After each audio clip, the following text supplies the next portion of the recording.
आज के इस रैंडम वीडियो के अंदर हम जरा कुछ डिस्कस करते हैं ओवर ट्रेडिंग के बारे में, जिसको ट्रेडर्स इशू नहीं समझते और उनको फील भी नहीं होता कि ओवर ट्रेडिंग एक इशू है। और ओवर ट्रेडिंग मेरे भाइयों एक मोस्ट कॉमन ऐसा इशू है जो एक मेजर वजह बनती है जिसकी वजह से आप लोग अपने अकाउंट्स को ब्लो ऑफ करते हो। देखो मेरे भाइयों, चीजें सीखना बहुत इंपॉर्टेंट है और ये वीडियोस का पर्पस भी यही है कि आप लोगों को फ्री में क्वालिटी इंफॉर्मेशन मिले।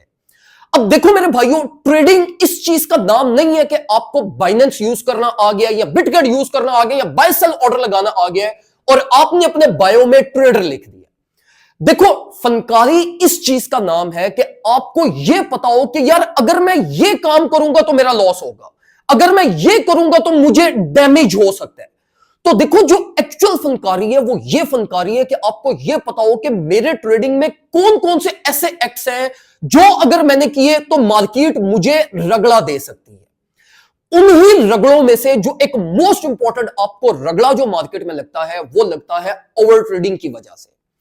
अब देखो, मैं आपको जरा डिटेल में समझाता हूं कि ओवर ट्रेडिंग कहते किसको है, ओवर ट्रेडिंग की वजूहात क्या बनती है और उनको आपने ओवरटेक कैसे करना है। देखो, पैनिक होना, इमोशंस, रिवेंज ट्रेडिंग, ये सब डिफरेंट चीजें हैं। ओवर ट्रेडिंग इस चीज का नाम है कि जो अब मार्केट में consistently without any discipline, without any your objective, अब ट्रेड पे ट्रेड किए जा रहे हो, इस चीज को कहते हैं ओवर ट्रेडिंग।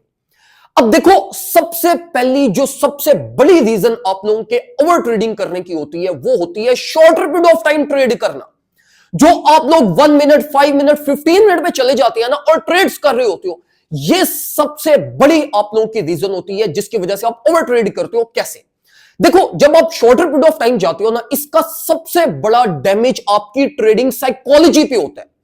अब देखो, जब आप shorter period of time trade कर रहे हो तो आपके माइंड में से overall market trend, overall market structure, overall market continuity completely निकल जाती है। आपका फोकस सिर्फ और सिर्फ वो 1 मिनट, 5 मिनट के ऊपर, जो मार्केट ऊपर नीचे आधे आधे % का मूव ले रही है, आप उसके ऊपर प्रायोरिटाइज हो गए।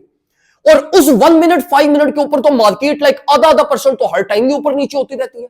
तो उस प्राइस एक्शन को देखते हुए आप पैनिक होते हो, इमोशनल होते हो और आपकी प्रायोरिटी होती है कि मैं यहां से ये भी कर लूं, यहां से ये भी कर लूं, and you and up doing over trading.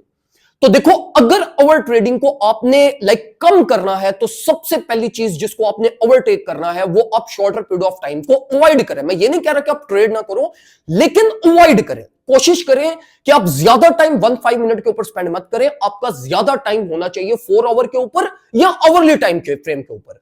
In time frames के अकॉर्डिंगली आप अपनी साइकोलॉजी बिल्ड करें और फिर जब सिर्फ ट्रेड करना हो तब 1 मिनट, 5 मिनट के ऊपर आ जाए। सेकंड नंबर के ऊपर मेरे भाइयों, जो सबसे बड़ा एक बेसिक इशू होता है वो होता है कि आपका कोई डिसिप्लिन ही नहीं होता, आपकी कोई प्लानिंग ही नहीं होती, आपका कोई ऑब्जेक्टिव ही नहीं होता। मतलब अब मैं एक ट्रेडर हूं तो मैंने कुछ अपने सेट ऑफ रूल सेट किए हैं कि मैं एट अ टाइम 2 से ज्यादा पोजीशंस नहीं ओपन करूंगा। अगर मैंने फॉर एग्जांपल एक कॉइन के अंदर कोई ट्रेड प्लान किया तो मेरी प्रायोरिटी ये होगी कि अगर मैंने अगली ट्रेड अब ओपन कर रही है तो मैं एटलीस्ट 4-5 घंटे वेट करूं, फिर मैं अगली ट्रेड लूंगा, बेशक मुझे कोई जितनी मर्जी सॉलिड अपॉर्चुनिटी मिल रही हो। तो देखो, जब आपका कोई डिसिप्लिन ही नहीं है, कोई आपको ऑब्जेक्टिव ही नहीं है, तो आपको पता ही नहीं होता कि मैं कर क्या रहा हूं और इस रीजन की वजह से आप ट्रेड पे ट्रेड किए जा रहे होते हो। तो देखो, एक चीज अपने अंदर ऐड ऑन करो, वो ये करो कि देखो अपने ऑब्जेक्टिव सेट करो कि मैंने एक दिन के अंदर 2 से ज्यादा ट्रेड्स नहीं करनी, हफ्ते के अंदर मैंने टोटल 10 ट्रेड्स करनी है। बेशक मुझे फिर ये 10 के अलावा 20, 30, 40, 50, 100 और अपॉर्चुनिटीज मिलेंगी, मैं उनको कैच ऑन नहीं करूंगा और मैं अपने ऑब्जेक्टिव, अपने डिसिप्लिन और अपनी कंसिस्टेंसी के अकॉर्डिंगली प्ले आउट करूंगा। फिर इसी के साथ साथ देखो, जब आप ये रैंडमली प्ले कर रहे होते हो ना, आपको कोई ऑब्जेक्टिव नहीं होता, तो आपको कोई विजन भी नहीं होता, आपको कुछ पता भी नहीं होता कि मेरे साथ हो क्या रहा है। तो इसलिए अगर आप सेट करते हो कि फॉर एग्जांपल मैंने एक दिन में 3 ट्रेड्स करनी है और वो 3 की 3 ट्रेड्स भी अगर आपके लॉस में चली जाती हैं तो आपका डेली जो कोटा था वो पूरा हो गया। अब आपने अगले दिन का ही वेट करना है। 3 की 3 भी लॉस में है तो रिवेंज ट्रेडिंग की तरफ नहीं जाना।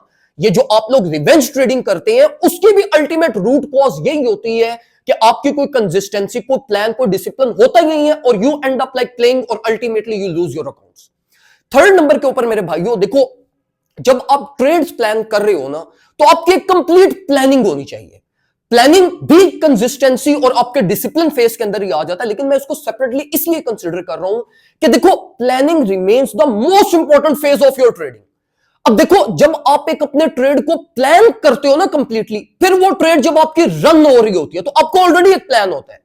आप इस प्लानिंग की वजह से लेस पैनिक होते हो, लेस इमोशनल होते हो, और अल्टीमेटली आप अपने सेटअप के साथ स्टिक रहते हो। जब आप अपने सेटअप के ऊपर कॉन्फिडेंटली प्ले आउट करने की कोशिश करते हो तो फिर अल्टीमेटली आपको पता होता है कि यार इस ट्रेड को मैंने चलाना है, और अगली ट्रेड का अगर मैंने वेट करना है तो मैंने फिर कंप्लीटली प्लानिंग और ये सारी चीजों को कंसिडर करना है। तो जब देखो मेरे भाइयों, इन चीजों को आप फॉलो ऑन करोगे तो at the end of the day आपकी लॉस रेशो कम होगी, और अगर ट्रेडिंग में आप लॉसेस से बचना स्टार्ट हो जाओ तो यही सबसे बड़ा आपका प्रॉफिट है। इस चीज को आप लोग पता नहीं क्यों नहीं समझते। तो देखो, ट्रेडिंग को ट्रेडिंग समझ के चलें, गैम्बलिंग को अवॉइड करें, हाई लिवरेजेस को अवॉइड करें। इन चीजों को जब आप ओवरटेक करेंगे तो at the end of the day you will become a good trader, जो चाहे मार्केट में शायद प्रॉफिटेबल ना हो सके इंस्टेंटली, लेकिन आप लोगों के लॉसेस कम होना स्टार्ट हो जाएंगे। दुआ में मुझे याद रखिएगा, अपना ख्याल रखें, अल्लाह हाफिज।